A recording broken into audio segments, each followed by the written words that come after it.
الحمدللہ والصلاة والسلام علی رسول اللہ۔ جب وبائی بیماریاں پھیل چکی ہوں یا پھیلنے کا خدشہ ہو تو نماز جمعہ اور باجماعت نماز کے لیے حاضر ہونے کا حکم۔ سوال کیا گیا ہے، جب وبائی بیماریاں پھیل چکی ہوں یا پھیلنے کا خدشہ ہو تو نماز جمعہ اور باجماعت نماز کے لیے حاضر ہونے کا شریعت میں کیا حکم ہے؟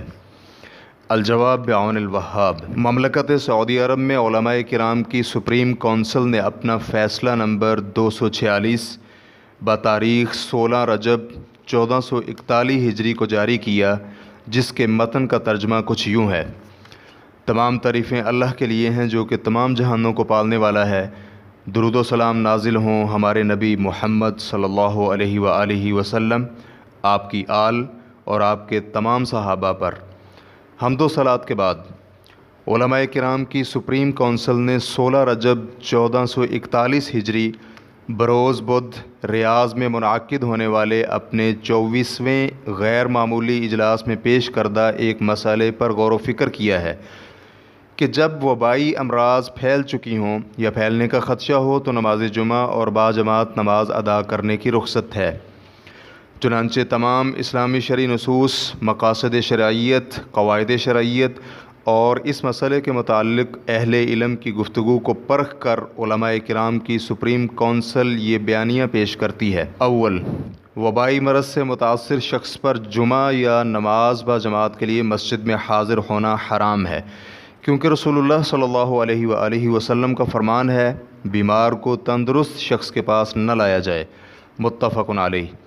اسی طرح آپ علیہ الصلاۃ والسلام کا یہ بھی فرمان ہے کہ جب تم کسی علاقے کے متعلق طاعون کی خبر سنو تو وہاں مت جاؤ، اور اگر تمہارے علاقے میں طاعون آ جائے تو تم اپنے علاقے سے مت نکلو، متفق علیہ۔ دوم، جس شخص کے بارے میں متعلقہ ادارے یہ فیصلہ جاری کریں کہ اسے قرنطینہ یعنی بیماروں کو الگ تھلگ رکھنے کی جگہ میں رکھا جائے گا تو اس پر ان کے فیصلے کا احترام کرنا ضروری ہے۔ اسے چاہیے کہ نماز باجماعت اور جمعہ کی نماز کے لیے حاضر نہ ہو، اپنی نمازیں گھر میں ہی پڑھے یا قرنطینہ میں پڑھے۔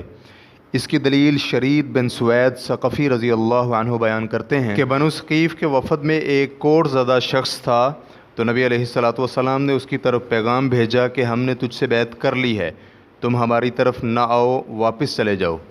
اس واقعے کو امام مسلم رحمہ اللہ نے بیان کیا ہے۔ سوم، جس شخص کے بارے میں خدشہ ہو کہ اسے نقصان پہنچ سکتا ہے یا وہ کسی دوسرے کے لیے مضر بن سکتا ہے تو ایسے شخص کے لیے جمعہ اور نماز تنہا ادا کرنے کی رخصت ہے، کیونکہ رسول اللہ صلی اللہ علیہ وآلہ وسلم کا فرمان ہے نہ کوئی اپنے آپ کو نقصان پہنچائے اور نہ ہی کسی دوسرے کو۔ اس حدیث کو ابن ماجہ نے روایت کیا ہے۔ چنانچہ مذکورہ بالا تمام تر صورتوں میں جو شخص بھی جمعہ کے لیے حاضر نہ ہو تو وہ نماز ظہر کی 4 رکعات ادا کرے گا۔ اس کے ساتھ ساتھ سپریم کونسل تمام لوگوں کو تاکیدی نصیحت بھی کرتی ہے کہ متعلقہ اداروں کی جانب سے جاری ہونے والی تعلیمات، ہدایات اور نظم و ضبط کی سختی کے ساتھ پابندی کریں۔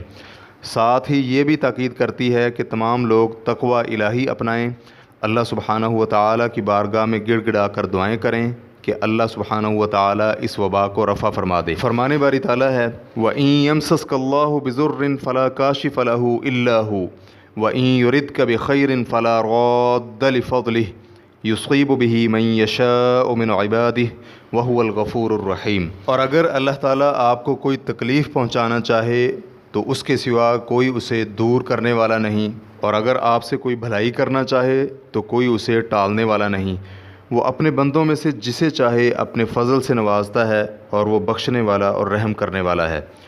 سورہ یونس آیت نمبر 107۔ مزید یہ بھی فرمایا وَقَالَ رَبُّكُمُ ادْعُونِي أَسْتَجِبْ لَكُمْ، اور تمہارے پروردگار نے فرمایا تم مجھے پکارو، میں تمہاری دعا قبول کروں گا۔